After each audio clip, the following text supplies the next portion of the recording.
Welcome to the Album Anniversary Podcast. Today's show is about Bold Takes Fighter by Stavesacre, released in 2004, so celebrating a 20-year anniversary, and I'm going to talk about my favorite albums from 2024. Sorry, it's going to be a lot of me talking, kind of like the old show. Sorry, you can just turn this off now. I understand.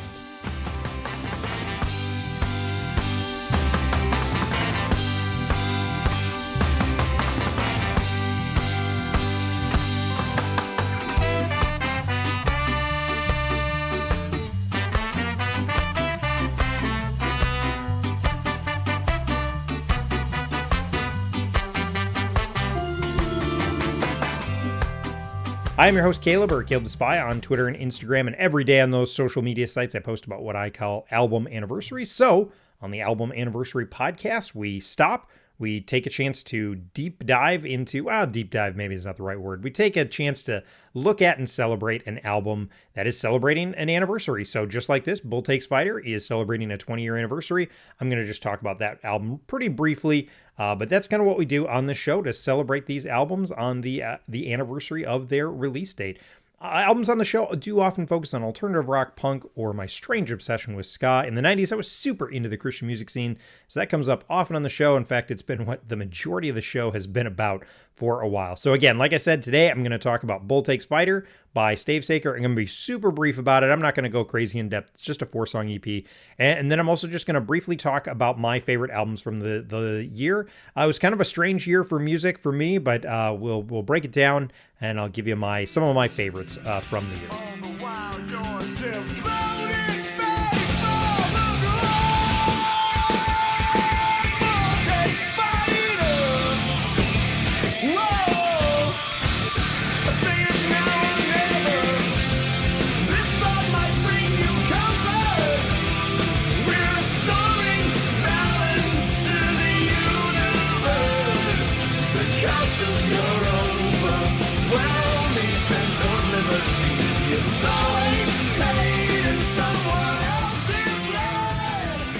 All right, Bold Takes Fighter. Again, according to Jesus Freak Hideout, it was released December 6, 2004, so it's celebrating a 20-year anniversary.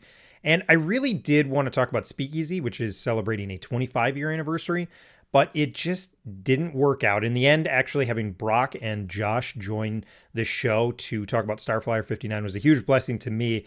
I just had some stuff going on in my life, which I'll talk about in a little bit, and I probably wouldn't have been able to actually produce the show. I just probably wouldn't have had time. So that show that Brock and Josh did, Brock produced the whole thing. He did all the editing, he did the recording, he took care of everything, which was a super huge blessing to me. To be able to put out a show that was a great show, was totally worth listening to. It was an awesome show, great conversation, and I didn't actually have to do anything for it. It was a huge blessing to me, just with some stuff going on in my life. And so I probably wouldn't have gotten to Speakeasy anyway. So, support the show, and hopefully in 5 years I can swing back to it for its 30-year anniversary. So, like I said, Bold Takes Fighter by Stavesacre, released in 2004.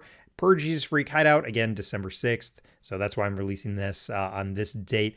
It's a brief EP. It's just 4 songs, but it is heavy. It's moody. It's a nice connection between, it feels a little bit like old Stavesacre, but I think still has the greatness of new Stavesacre. I've said it before, I'm more of a new Stavesacre fan. I know a lot of people love Friction and Absolutes, their first 2 albums. I think those ones are fine, but I think everything from Speakeasy on is better. And I know that even includes the self-titled, which everybody hates the mix on it. I don't care. I think it's still a great album. And everybody says they hate the mix on it. I think it's fine. It's still great. So there you go. I think this is a good bridge between the two of them. It kind of sounds like a little bit of both, but just as a great album. I will say the first 2 tracks, Bold Takes Fighter and Time Honored Tradition, probably the standouts from this. Again, a 4-song EP. Every track on this is good, but those 2 are exceptionally great in my opinion. So that's it. That's all I wanted to talk about. I'm not going to go through my 5 questions. Just really, really brief, kind of touching on that EP. Just a chance to celebrate. It's on streaming, so you can definitely go check it out. You can find it. It's pretty easy to find, but you totally should if you did miss that EP. Really great listen. Stavesacre, one of my favorites. So I'm glad they put out that little EP. Okay, so I'm going to go through 15 of my top releases this year. And I'm not going to lie, the list gets a little wonky towards the end. You'll see when I get there. So I'm just going to go through these. I'm not going to talk again. I'm going to try and keep this show pretty brief and right to the point. It was a weird year in music for me. It was really, full steam on the podcast. So a lot of my time was spent listening to albums that I was going to talk about on the podcast. And it did get in the way of some of my listening. And so I will say I did not listen to a ton of new music this year. The other thing, and I kind of mentioned this, it's kind of half come up on a couple shows. I was looking for a new job for the last couple months, and that took up a lot of my time. I'm a contract IT worker. I love being able to do the work, but my contract was ending. And so I was really looking for a new job. It was pretty stressful, to be totally honest. Feel very, very thankful to have found something, and I'm really excited for the next opportunity. But it also meant that during that time of high anxiety, I was listening to a lot of hymns. So I will be totally transparent. The last couple months, it's been either stuff for the podcast or hymns. That's been about it, or a little 5-Iron Frenzy in there. That has really been a lot of what I've listened to. So I'll be totally transparent. A lot of these albums I have given a listen to, but I have not gone as deep. Last year, I really, really took this list seriously. I really had a hard time with my top 5. There was a lot of really great releases that I was really churning over. Less so this year. I will say it was kind of a down year for me music-wise. And we'll see. Sometimes you look back and you're like, oh, that really was a great year. But I will say this was kind of an interesting year for music. Not a ton that really jumped out as like, this is going to be an all-time classic album for me. We'll see. Again, time will tell. But I'm going to go through 15 releases. It's about 15 releases that are kind of jumped out to me. So let's dive into them. And I'm going to start with a couple others. So I'm going to mention a bunch of them, and then I'm going to do a top 8 or so. I'm going to start with Peg and the Rejected. They released a small EP called Top Rankin'. It's only 2 songs and then 2 instrumental songs. It's still really great. I love the Dingies. I love Peg and the Rejected. I love when they do this sort of stuff. It's really good. I think it's just 2 covers, but really good stuff in my opinion. And then I will say Peg also released another 4th Wave ska compilation. I think it's volume 3, which I also really enjoyed. It's like 2 hours of ska music from a whole bunch of different bands. I think it's like 31 songs. Again, it's on streaming, I believe, and I know it's free on their Bandcamp. They're trying to raise money for something. You can give a donation to the cause that they're trying to raise money for. But again, volume 3 of the 4th Wave ska. Not that I'm a big fan of any wave of ska. I reject the waves. But anyway, it's a good compilation. All right, I got to pick up the pace here. Some other standouts from the year that I didn't really kind of make my top 8 or so. So Wall of Eyes by The Smile, I thought that was good. Again, I don't think we're getting any more Radiohead. I think that's probably the end of Radiohead that we're getting. So I really enjoyed Wall of Eyes. I thought it was really good. It's, the jazz musician doing the percussion really, really helps. I think it's an interesting listen. I've enjoyed those. Like nothing amazing necessarily, but pretty good. What do we do now by Jay Massis from Dinosaur Jr. I enjoyed his solo record. I think that's his 3rd one. Maybe it's his 4th. I think it's his 3rd. Only God Was Above Us by Vampire Weekend. I thought that was really good. I thought their last one was okay. And I really enjoyed this one. I think their last one was okay. I'm trying to remember if I'm missing one in between, but I enjoyed it. It was an enjoyable listen. But it didn't overly move me, but I thought it was pretty good. Hold Up by Joe Gittleman. This is a former songwriter for the Mighty Mighty Bosstones, not the lead singer, but you can really tell it has a real Bosstones feel. I really enjoyed this. I will say it gets a little long by the end of it. It feels like he had an EP's worth of material and not a full-length album.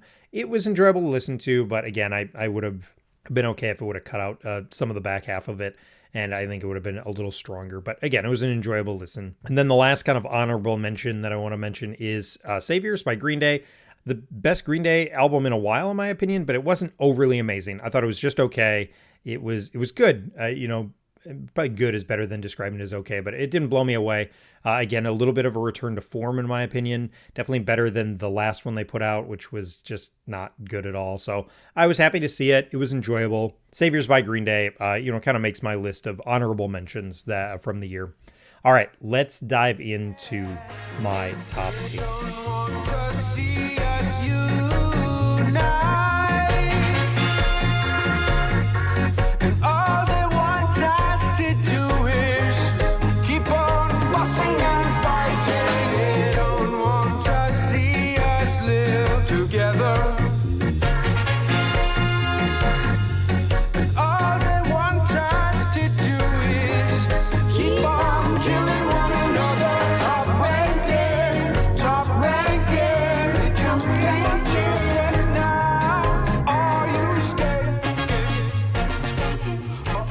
Number 8 is Neck Deep by Neck Deep. They're self-titled.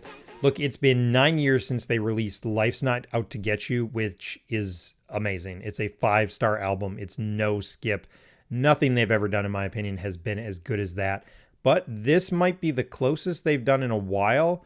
I think this is like their 4th or 5th album, and I love the first. I think it's because Life's Not Out to Get You is their 2nd album, and then I thought their 3rd and 4th were good. I think 3rd was better than 4th. I did not love their 4th. I thought it slowed down too much, didn't have enough of the pop punk, and it was just too many ballads. I thought this one was really good. I really enjoyed it. Again, comes in at number 8 for me. Solid album. So I enjoyed Neck Deep's self-titled album.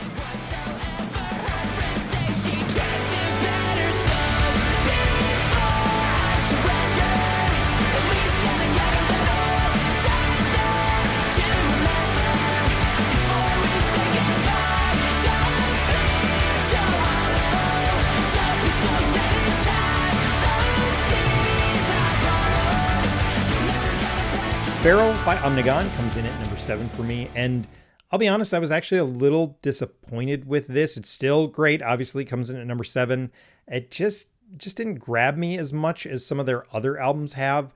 I still really enjoyed it. I really love Omnigon. I think they're kind of a cool style, mostly kind of a more hardcore punk sound, but a little ska thrown in it. So kind of get that ska core sound a little, but I really love Omnigon. I hope they keep on making music. And it's mostly one guy, but I think he's actually kind of found his group around him now. I think it started as just one guy who used to be in Link 80. He also is the co-host of the In Defense of Ska podcast, but I think he's kind of found his group now, and I did really enjoy this. Again, it just wasn't I was hoping for a little bit more. I really liked their Against the Rest, and I really love No Faith. Their first 2 albums I thought were just a little bit better, but again, obviously enjoyed it. Came in at number 7, so really enjoyed that release.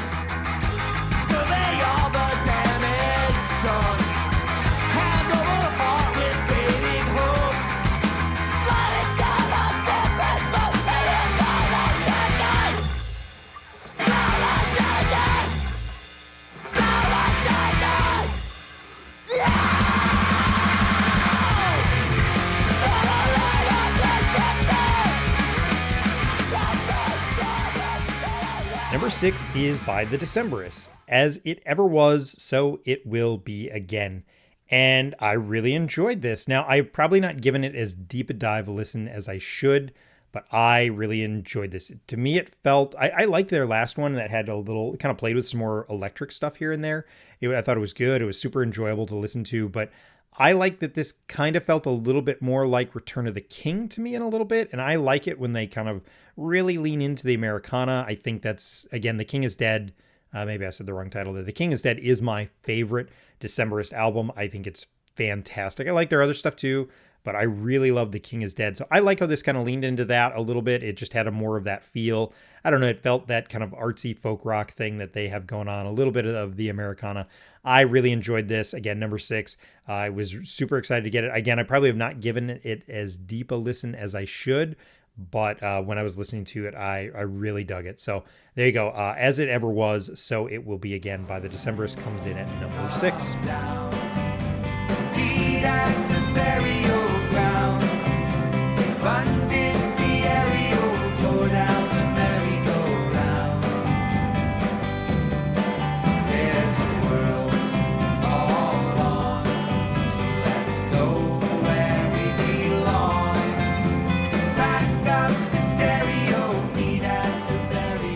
All right, let's get into the top 5 here. This came out of nowhere here. Habit of Creature by Neon Horse comes in at number 5, and this rules. Again, it is just great rock and roll. Mark sounds as good as he ever has on vocals here, and the music just works. And I know it's short. It is not long at all. I think this is only 4 songs. Now I'm really doubting myself. Yeah, it's 4 songs, but every one of them is great. It is absolutely killer. So it's a bit of an EP. So it comes in at number 5, but just 4 great songs, absolutely killer tracks. Mark sounds so good. I hope we keep on getting this. I want more Mark Solomon music in my life. I want more of his stuff. So I hope, Stave Saker, we may never get any more of that, but I hope we get more of Neon Horse. I hope he's motivated to do more of it because This was absolutely great. And he can find the time. It's probably motivation is probably not the issue. It's probably finding the time. This was absolutely great. Super excited for it. And it was super great.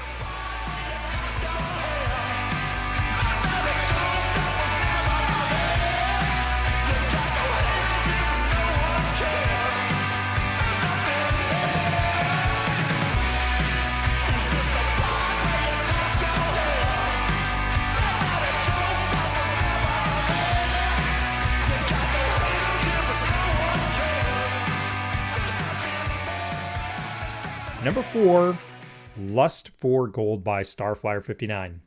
So I'll say it, I'm not a huge Starflyer 59 guy in general. I'm not even a huge shoegaze guy.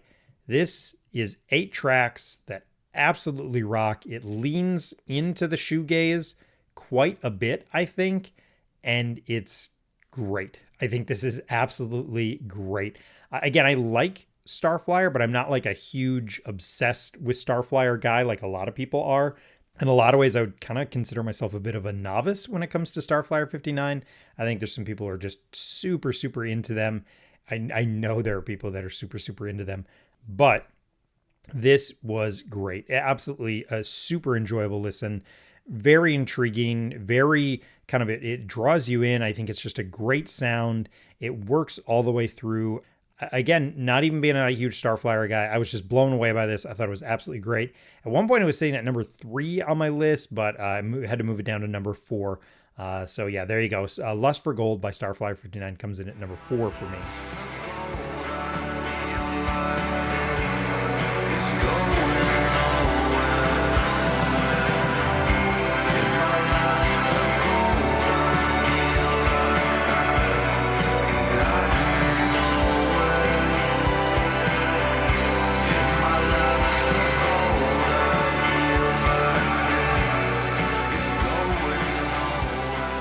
Number 3 is No Normal by Kill Lincoln. I love Kill Lincoln. I've seen them twice in the last year. Their live show is just so great. And, you know, I'll be honest, they have not done anything new here. They didn't break outside of what they've done. This is their very hooky, very catchy, punk infused with ska and hardcore and a love for gang vocals. Lots of gang vocals and oohs and yeah-yeahs on it. It really is kind of their standard, straightforward Lincoln, Kill Lincoln sound, but it was absolutely great. And again, I saw them live actually about a month before this came out, and they didn't play any songs off it. It was kind of interesting, actually. They stuck to kind of their older songs and the songs that probably more people were familiar with because this hadn't come out yet. But, you know, I think Mike is he's sticking with what he knows here and what he knows the group does best. And it's great. It's really a great album. Again, it's 10 songs. It's under a half hour. So you fly through it. And again, I think it's them doing what they do best. I think the best song off this is probably I'm Fine. I Lied, which is the first song, and then the title track, Not Normal, which is the closing track, is also really good. But a really solid album, another really solid Kill Lincoln album. We'll see. Lust for Gold really did push for that number 3 spot, but I had to give the nod to Not Normal by Kill Lincoln. Again, I'm just such a huge fan of them, and again, I think this is just what they do best. This kind of super catchy punk ska stuff that they do. And, you know, I got to shout out to Mike and Bad Time Records for keeping the ska scene going and keeping the ska scene alive. So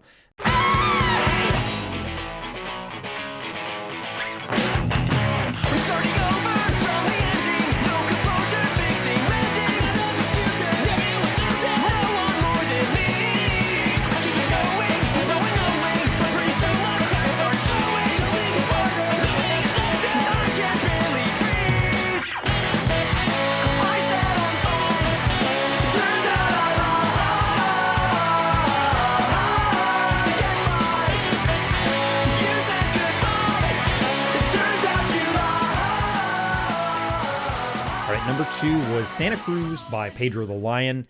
And this is another great album from David. More synths on some of these songs. And I know that was kind of in one of the videos, you see the synths. So they did some live performances where that really came through. where he was performing them, or where he was setting them up. I saw a couple things like that. And this is just it's a great album. And I love this album because it closes really, really strong. The final 3 songs are absolutely great. Santa Cruz is also a really great song, but then Modesto, Spend Time, and then the closing track I think are really, really good. But lots of great storytelling on here. It's, very Pedro the Lion, but again, I thought this one was really good. He's done 3 of these now since 2019. They're kind of named after cities he lived in or cities he has connections to. And I loved Phoenix. I thought the last one was just okay. It was good, but then I thought this one was great. So Santa Cruz it worked for me on a number of levels. Again, it's very Pedro the Lion. It's very David Bazan, but I thought this whole album worked, and I really, really enjoyed listening to it. So that's number 2 for me, Santa Cruz by Pedro the Lion. Christian rock worship was starting to pale to what I was immersed in. Magnetic vibration at one with the weather and the cold waves, the sea and the mountain in their eroding embrace. All right, we're going to get in a little controversy here. I'm going to go 1A, or 1B, and then 1A. So my 1B, and I'll tell you why in a second here, is This Repeats by This Repeats. Now, this is, the drummer for this is Andy from Five Iron Frenzy, and it's this ska-infused, horn-driven rock. It's really, really great. It's another album that finishes really strong. The best song on here is Hotel Grand Flaneur. I have no idea how to say it.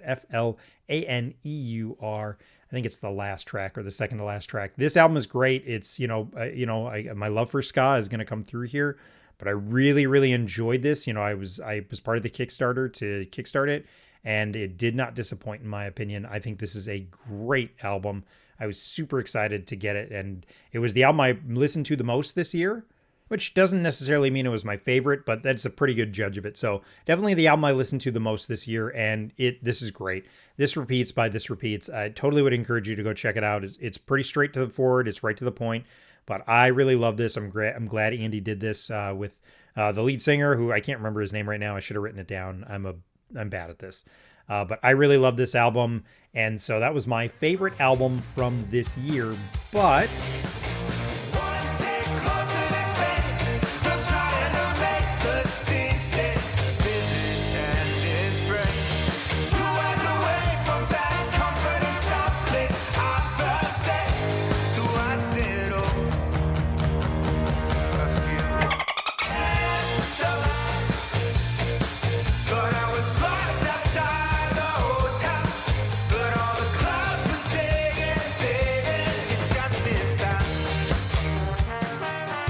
my favorite release from this year was Hey Smith's Rest in Punk, which technically was released last year. It made my list last year as well, but there was no way to buy it, and there still is no way to buy it in the States digitally, which is a kind of a bummer to me. So to stream it, I have to listen to commercials because I don't pay for streaming. But Bad Time Records was able to release this on vinyl, and there's an additional song on here. And this was the year that I had really been enjoying Hey Smith, and then this was the year it all clicked for me, and this was my favorite thing to listen to all year. So technically it came out last year, but then it got re-released this year, and this is my favorite album from the year. Again, Hey Smith, Rest in Punk. I may have said Rest in Peace when I was talking about it earlier. So again, my favorite album from 2024 is This Repeats. My favorite release, though, was the vinyl release of Rest in Punk by Hey Smith. And I would love to tell you what my favorite song is, but every song is so great. They just have such a unique sound. I absolutely love them. They've become a favorite of mine. They've really have climbed the ladder. Some of their music can be a little hard to find, again, because they're a Japanese band. They're a Japanese ska punk band. So it can be a little hard to buy over here. Again, I can't buy this one digitally, but this album is so great. It's so fun to listen to. It's really short. If you want to give it you can check it out in under a half hour. And I think if you go into it with the attitude of I want to listen to something fun, that's what you'll get out of this, because it's so fun to listen to. So there you go. That's my favorite release from the year. So I kind of cheated. Those are my favorite records from the album or from the year. And then my favorite of release from the year. I know I'm kind of cheating, but it's my show. I'm going to do what I want. Hey Smith, Rest in Punk, absolutely rules. It deserves to be called out and shouted out. Say my name, I know you're my savior. Take my hand, I'll show me the picture. Say my name, fight with you forever. Hand in hand, you run up here to cry. I know we defeat everything. All right, that's what I was going for. I wanted to keep this really short, really brief, just kind of run through my favorites from the year. Thanks so much for listening to this episode of the Album Anniversary Podcast. Let me know what you thought. What did I get right? What did I get wrong? I'd love to hear your favorites from the year. I'm sure it's a much different list than mine.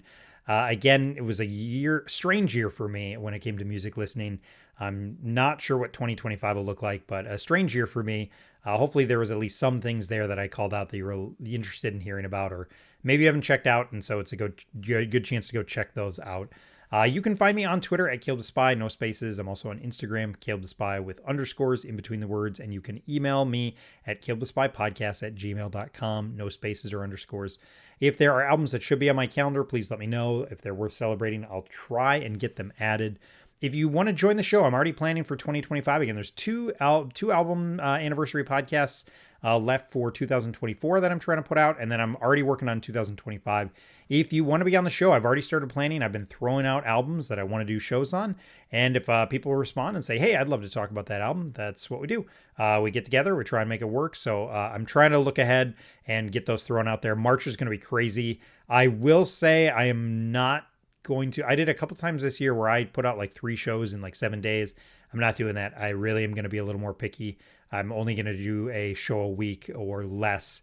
I just can't keep up. I also have kind of started to talk about it. I'm going to be doing less album anniversaries on Twitter, probably just focusing on big ones. I just, the job change and just the amount of time it takes to do that, I am going to be cutting back. So, but if you want to join me on the show, the best way to do it is to follow me on Twitter. I'm hanging on Twitter just because it's where I have the biggest following. So that's where I'm kind of hanging on.